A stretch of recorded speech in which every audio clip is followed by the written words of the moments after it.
வள்ளுவன் வகுத்ததடா கர்ணா, வருவதை எதிர்கொள்ளடா.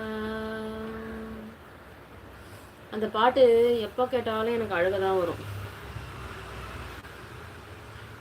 ஒரு மனுஷங்கிட்ட கொடுக்குற மனசு இருந்ததுன்னா கடைசியில அந்த அவன் செஞ்ச தர்மத்தை கூட அவன் உதிரத்து மூலயமா புடுங்கிக்கிற புத்தி தான் மக்களுக்கு இருக்கு அப்படின்ற அந்த கோபம் எனக்கு ஜாஸ்தி வரும். அவங்ககிட்ட இருந்து எல்லாத்தையும் உரிச்சு எடுத்துட்டு அவன் உயிர் போக அவன் உயிரையே எடுக்க முடியாத காரணம் அவன் செஞ்ச தர்மம். அந்த தர்மத்தையும் எனக்கு தான பலனா கொடுன்னு போய் தானமா அந்த தர்மத்தை கேட்குற அந்த வழி, அதையும் அந்த மனுஷன் கொடுப்பாரு பாருங்க. அது அந்த மாதிரி நிஜமாலுமே இருக்கிற ஒருத்தருடைய மனசு, அதெல்லாம் அதை எப்படிலாம் யூஸ் பண்ணிக்கிறாங்க மற்றவங்க, அதெல்லாம் நினைக்கும் போது எனக்கு அழுகையாக வரும் அந்த பாட்டு.